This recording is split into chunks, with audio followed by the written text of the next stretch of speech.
Olá, agora teremos a aula 2 de História e Filosofia da Química, em que trataremos alquimia no Renascimento. Será mesmo alquimia ou será um debate entre química e alquimia?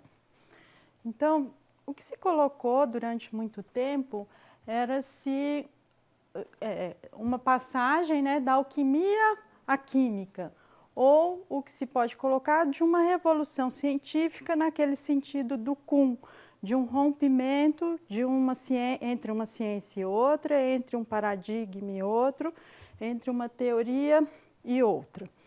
E aí, alguns autores que pensaram nessa revolução química, né, ou numa revolução científica, eles estudaram a química buscando, né, uma identificação da alquimia como uma doutrina errônea. Então, eles pensavam nessa química moderna e olhavam ali para o passado, pensando na química mais próxima, da alquimia mais próxima da magia, de ocultismo e etc. E aí, esse rompimento é como se ele acontecesse de uma vez, em uma única revolução científica, que aconteceu ao longo do século XVIII, especialmente com a obra do Lavoisier e a nova nomenclatura da química moderna. A possibilidade de transmutação dos metais, né, que era a base da alquimia, ou da busca da pedra filosofal, que transformaria os metais em ouro, ela sempre foi pensada como um obstáculo para uma química moderna, como uma coisa que deveria, que não deixava, né, com que aflorasse essa química, apesar de várias tentativas anteriores e explicações que já rompesse com essa mudança. Nessa interpretação do Kuhn, ele contrapõe uma teoria que a gente vai ver mais para frente, né, que seria uma teoria do século XVIII, da química do flogístico, com a teoria da química moderna do Lavoisier. Quais são as críticas que aparecem hoje, né, sobre essa abordagem dessa revolução científica do Kuhn? Não dá para a gente pensar em uma única revolução científica, mas a gente pode pensar em várias transformações graduais que foram acontecendo, né, num período de tempo bastante amplo, entre o século XV até o final do século XVIII, então, num período de mais de 400 anos. Filósofos como Francis Bacon, Isaac Newton, Robert Boyle, que são filósofos vistos como filósofos modernos, que teriam implementado a revolução científica e uma visão mais mecanicista da natureza, eles ao mesmo tempo acreditavam na alquimia, né, ou na pedra filosofal, e numa teoria de um universo mecânico, né, de um universo que estaria em constante transformação. Então, uma visão alquímica não invalida o que seria a nossa ciência moderna ou essa ciência experimental. Além desse arcabouço conceitual que sempre se pensou, né, em todas essas teorias, também a gente teria que pensar qual que foi o papel da alquimia para um desenvolvimento técnico e prático. O que eles trouxeram dos alquímicos, nessas práticas alquímicas, levaram a novas técnicas, né, a novos aparatos instrumentais. A questão da divulgação científica ela é central também nessa nova abordagem sobre essas revoluções químicas, né? Ou em pensar como que é essa passagem da alquimia à química, porque o papel do ocultismo, que estava ligado àquela visão tradicional da alquimia, ele é colocado em xeque por vários desses filósofos, né, como Bacon, Boyle, etc. E como se davam essas relações sociais e as relações profissionais? Como é que o químico ele era visto pela sociedade naquele período? Qual que era o papel atribuído a esse químico? Que isso também vai se transformando. Então, a gente pode pensar, né, no caso do português, aqui na língua portuguesa, de uma transição entre a alquimia, uma química, que era como a gente escrevia química no século XVI a XVIII, e é uma química moderna a partir do século XVIII. Então, essa recente historiografia, né, ela pensa essa alquimia aí até o século XV. Depois, o que seria essa química, né, com CH, numa transição, num período de transição entre 1450 a 1700, e é justamente esse período aqui que nós vamos trabalhar hoje, e na próxima aula também, na aula 3 também. E uma química moderna, né, que ela é estabelecida a partir do século XVIII, com uma tecnociência, né, engendrando uma relação forte entre a tecnologia e a ciência, engendrando saberes instrumentais, manufatureiros e experimentais. Também coincide muito com a Revolução Industrial e com a introdução, né, de novos produtos industriais e novos saberes e fazeres, né, nesses processos industriais. Como é que o químico era visto? Como é que era tratado somente como alquimista? Só ele que mexia com essas transformações da matéria? Então, nessas recentes abordagens, a gente pode ver uma ampliação também do que seria esse profissional. O médico também estava muito ligado a esses saberes alquímicos e tinha grandes interesses. O metalúrgico e o minerador também tinham grandes interesses com a química, dos processos químicos, de fusão dos metais, de amálgama e etc. A química estava sempre ligada a questões místicas e religiosas. Não dá para separar essas questões religiosas de fundamentos do conhecimento químico.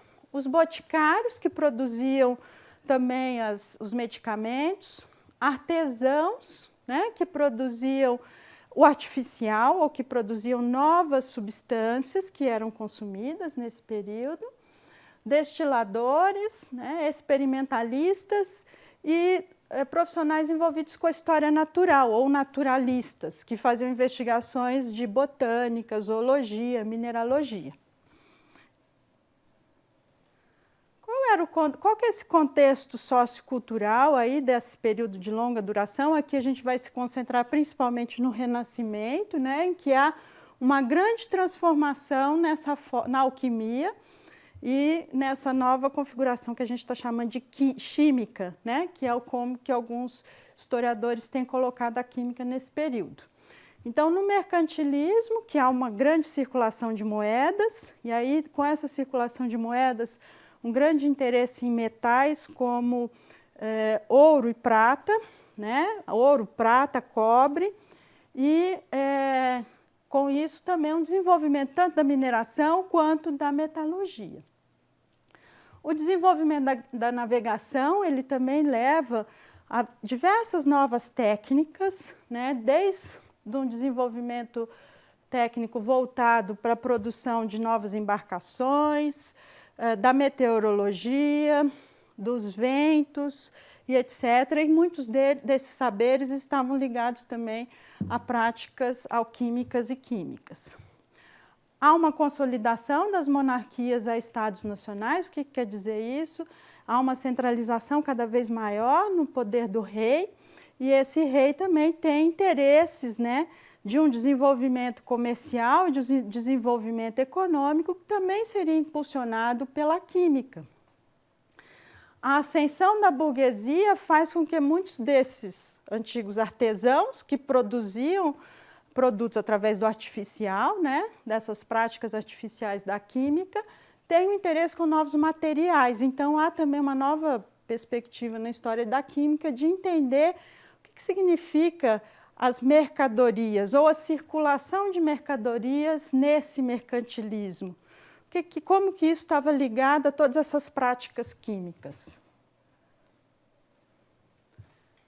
Há intensas transformações sociais nesse período, né? A urbanização, ela começa a se expandir de forma bastante acentuada, e com isso começam a surgir alguns problemas, né? Então, as epidemias, problemas de saúde ligados a essa urbanização, isso leva a um grande interesse, uma grande valorização da medicina. e os alquimistas estavam ligados a essas práticas médicas, muitos desses fundamentos se complementavam. Há um interesse na construção em materiais, né, voltados para a construção civil, desde pedras que eram utilizadas, né, alguns tijolos, algumas práticas como eles usavam do adobe e etc. Né. A expansão da agricultura também trabalha com alguns desses materiais, como fertilizantes, as propriedades das sementes, de vegetais, como é que esses vegetais poderiam ser utilizados. E aí se pensa cada vez mais numa eficiência agrícola, né? Como que a química entraria para aumentar, levar um excedente da produção de alimentos, principalmente de cereais, para essas populações urbanas. Há algumas... aqui se relaciona também a química com a botânica, né? Haviam práticas de aclimatação de espécies ou de troca de espécies entre diversas regiões do globo, e com isso precisava também de um conhecimento bastante preciso sobre o clima, né? E as diferenças climáticas, e muitos deles relacionados a questões químicas que estavam ligados a um conhecimento sobre o universo.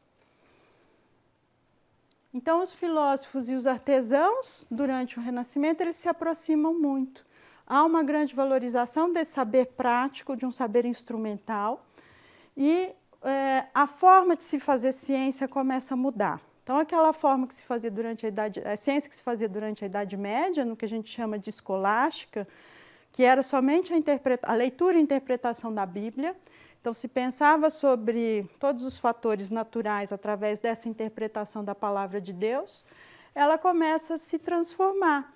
E aí, os filósofos eles começam a pensar em uma observação direta da natureza, uma manipulação da natureza, em experimentações que eram feitas justamente por esses artesãos. Então, esse conhecimento prático, que vem do que a gente chamaria das artes mecânicas, né, desde quem produz os instrumentos científicos, as lentes, alguns objetos usados na ótica, vidraria, toda vidraria para o laboratório químico e etc., ela começa a ser bastante valorizada e se reconhece também um valor educativo. Então, nesse período também é uma questão que a gente sempre vai valorizar, como que o fazer ciência também está muito conectado com o ensinar ciência, né? Então, essas duas coisas eram feitas juntas. Então, o saber, que era ligado à razão dos filósofos, e o fazer da prática, ao conhecimento dos artesãos, eles se relacionam, se imbricam mutuamente e eles transformam, então, esse método de fazer ciência. A química ela colaborou bastante nesse processo, né, através de muitas práticas experimentais. Então, essa ciência que se transforma numa ciência cada vez mais experimental, ela vai buscar isso através da alquimia. Então, muitos dos filósofos, como a gente já citou, o Bacon, o Boyle, etc., que eram ao mesmo tempo alquimistas, o próprio Newton, que era um grande alquimista, eles buscam justamente esse saber fazer através da experimentação alquímica. E aí, uma das questões que a gente pensa nesse período, que há uma grande transformação na forma de se fazer ciência, e da química também, seria através de uma aceleração na circulação do conhecimento. Então, com as grandes navegações e com os grandes movimentos de população que a gente tem nesse período, há, né, uma grande troca de conhecimento, e aí em alguns continentes que não eram ainda conhecidos pelos europeus, como, né, a América, a África, que ela é cada vez mais explorada a partir do século XV, e a Ásia. Então, a gente, né, pode pensar nessa colonização e conquista desses continentes e numa integração desses saberes, não somente do saber que vinha da Europa para esses continentes, mas de saberes de uma circulação horizontal, ou seja, influências da Ásia no Brasil, do conhecimento africano no Brasil, do conhecimento da América ou do Brasil na África e etc. Então, há um conhecimento profundo, né, sobre novos produtos vegetais. A gente destaca aqui as especiarias do Oriente, cravo, canela e etc., né, que passavam por processos químicos, processos de purificação. Eles eram conservantes, então eles conservavam o alimento também, né? Então há uma mudança da forma, principalmente como se pensa essa alimentação. Vários produtos minerais que também começam a ser explorados aqui nesse período, alguns que nem eram conhecidos, por exemplo, a platina, né, que ela só era encontrada na América Espanhola. Há uma produção em larga escala do açúcar, então a gente pode pensar essa produção do açúcar como um dos primeiros processos industriais e um processo, então, de divisão, né, da linha produtiva. E são processos químicos que são desenvolvidos completamente na colônia, né? Então, a gente pensa sempre dessa produção do conhecimento só a partir da metrópole, né, dos centros europeus, mas é um conhecimento brasileiro. Há uma circulação, então, entre esses povos americanos, africanos e asiáticos, né? E o que se tem visto ultimamente é que muito da cultura europeia desse período, ela se constrói através desse contato com esses povos. Alguns vegetais que a gente conhece, né, por exemplo, a batata inglesa, ela é americana, ou muitos dos produtos que são introduzidos na Europa vêm dessas colônias. Mas, além disso, né, o próprio sentido de nacionalidade que se constrói nesse período é construído através desse contato, né? A gente chama isso de uma transculturação, quer dizer, não é somente essa ciência que vem dos centros para as periferias, mas como que o próprio conhecimento dos centros é construído através desse contato híbrido. Outra questão que está ligada a essa intensa circulação do saber seriam os problemas de tradução. Vocês viram isso em alguns dos textos que vocês leram e algumas das entrevistas que vocês assistiram nessa aula.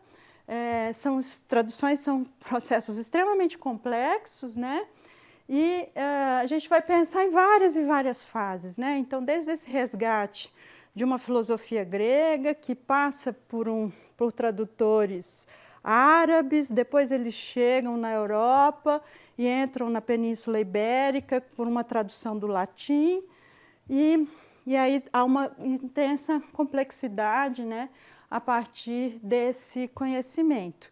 Mas aqui a gente vai pensar então nesse resgate de uma filosofia e da medicina grega e também essa valorização da medicina árabe, da alquimia árabe, né? Aqui nesse período. Então, o conhecimento ele é construído de uma forma bastante híbrida. Relacionar também essa circulação de saber, tem uma grande invenção nesse período que causa uma grande transformação social. É a imprensa do Gutenberg, né? Então, a imprensa do Gutenberg, ela faz com que textos que antes eram manuscritos e que tinham uma circulação bastante restrita nos mosteiros e etc., eles começam a ser impressos em livros e circular por um público cada vez mais abrangente. Alguns dos autores que estão trabalhando justamente com essas mudanças entre alquimia e química, eles falam que para a gente pensar na revolução, nessa transformação, não foi somente a quebra da teoria da pedra filosofal, mas sim como que muitos dos filósofos modernos, né, como o Francis Bacon, eles vão criticar o ocultismo da química. O que quer dizer isso? Como que esse conhecimento não era passado para o grande público. Então começa a ter uma discussão nesse período de que o conhecimento ele não deve ser restrito somente para o cientista, mas ele é um bem público e ele deve ser divulgado e popularizado.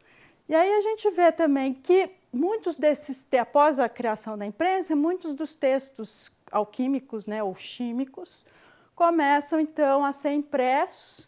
E isso, um dos exemplos dessa questão, né, é a Biblioteca do Newton, que ela tinha vários volumes de textos alquímicos. Nessa relação, né, da imprensa, a gente pode pensar também em técnicas de gravura ou, né, nessa valorização da imagem, do período de uma circulação da imagem, que estava ligado tanto a questões experimentais. Aqui a gente tem um exemplo, né, de uma produção de uma chapa em gravura, de uma chapa em metal, né, para gravura, através da técnica de água forte, que é uma mistura de ácidos, né, em que ela era manipulada sobre placas em cobre, né, e ela corroía, então, ela oxidava o cobre e criava alguns sulcos para gravura. Outras artes, como a pintura, a escultura e etc., ela também precisava dessa manipulação dos materiais que vinham de práticas químicas. Então, elas também estavam relacionadas a toda essa experimentação. Mas essa circulação de imagens que começa a acontecer nesse período, ela também possibilita esse desenvolvimento da química, porque ela possibilitava a reprodução de métodos experimentais. Então, muitos desses métodos experimentais começam a ser descritos em imagens, reproduzidos nesses livros, e eles são divulgados, então, para esse grande público. Pensando nessa circulação do conhecimento, a gente também vai pensar nessa aproximação entre o fazer química e o educar química, ou o ensinar sobre química, que essas duas coisas aconteciam junto. Por quê? Normalmente a química era feita em oficinas, né, em oficinas artesanais, em boticas e etc. E aí era uma relação entre mestre e artesão. E esse mestre desenvolvia, ao mesmo tempo que desenvolvia novos saberes, fazeres, né, ele também mostrava para os seus discípulos o como fazer. Mas os textos, os novos, surgem vários tratados de química nesse período de alquimia, e eles mostravam, né, explicavam todos aqueles processos experimentais. O que muda entre os receituários medievais e os tratados renascentistas, né? Esses receituários medievais, eles só mostravam os processos, mas eles não explicavam as diferenças desses processos. Nesses tratados renascentistas, há uma relação muito forte entre teoria e prática. Então, ao mesmo tempo que se mostra como fazer determinada prática química, se explica, né, entre uma ação e outra, algumas questões teóricas e por que chegaria a determinados resultados. Isso a gente chama de praxis, né, que é essa forte relação entre teoria e prática, numa forte aproximação com o ensinar, né? Então, ao mesmo tempo que eles estão criando uma nova forma de fazer a química, eles também criam uma nova forma de escrever sobre ela, de divulgar e de ensinar. Então, aonde que era feita essa educação química, né? Então, esses eram laboratórios, né? Locais de formação de artistas, etc., né? Em academias científicas aconteciam essas demonstrações, então também é muito comum algumas demonstrações. E eles pensavam, então, essa educação em química, né, em que se explicar, seria então uma arte de explicar e ensinar, né? E aí aqui nessa fala do Hermann von Boerhaave, que é um médico e alquimista, ele vai pensar, né, quando o químico lhe explica a natureza do vidro, ao mesmo tempo lhe ensina um modo seguro de prepará-lo. Então, ele está, ao mesmo tempo que ele está explicando, ele está ensinando. Então, essa é a principal dimensão do ensino. Algumas teorias do período, né, estavam relacionadas a essa nova forma alquímica, como o vitalismo. Então, a Terra era compreendida como um grande organismo vivo, em que se tinha uma visão integrada sobre o universo.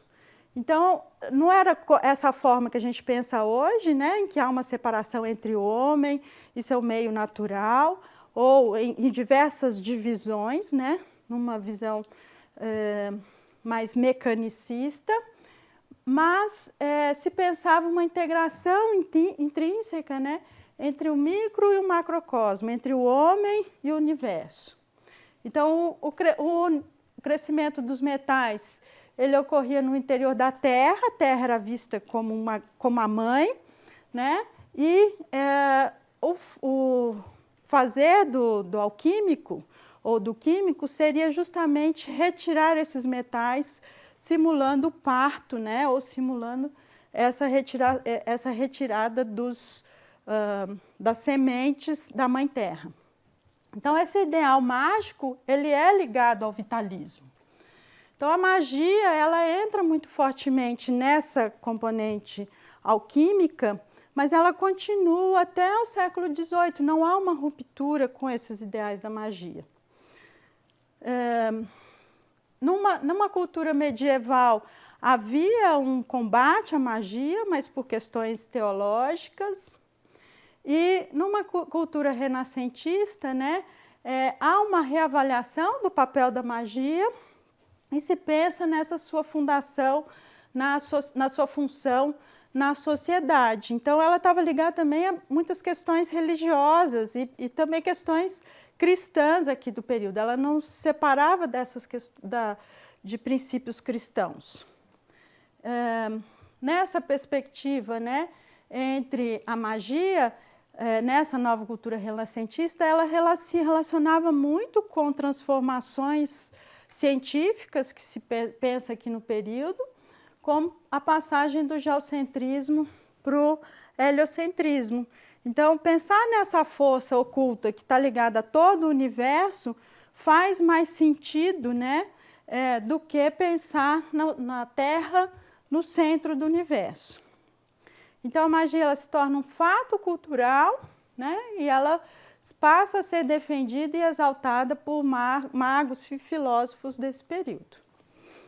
O que se fazia muito frequentemente, tanto na Igreja Católica quanto também pelos próprios filósofos, era uma distinção entre uma alquimia ritualística, né, de magia negra principalmente, e o que chamavam de uma alquimia experimental, que seriam então essas práticas alquímicas aqui desse período. E aí quando a gente vê nessa concepção sobre a magia, qual que era então o papel do homem? O homem ele não levaria somente ele não superaria a natureza, ele não transformaria completamente essa natureza tentando superar a obra de Deus, né? Porque Deus que levaria a essa transformação da natureza. Ele seria apenas um ministro e um intérprete da natureza. Ele pensaria somente em uma aceleração de processos naturais. Então, o papel do alquímico seria somente esse. Ele vai, então, aqui, né, para a gente ver o que significava a alquimia nesse período, olhando pela fala do Benedetto Varchi, a alquimia não é a arte, não a arte ou o alquimista geram e produzem o ouro, mas a natureza disposta e ajudada pelo alquimista e pela arte. Então, a alquimia ajudaria esses processos naturais. Que a saúde de um corpo doente não é devolvida pela medicina ou pelo médico, mas pela natureza disposta e ajudada pelo médico e pela medicina. Então, o médico só, com a manipulação de determinados medicamentos, ele só ajudaria ao paciente a recompor a sua saúde naturalmente. De onde se vê que não a arte faz os metais, mas a natureza da qual a arte é instrumento. Bom, e aqui a bibliografia, né, para essa disciplina, e boa semana.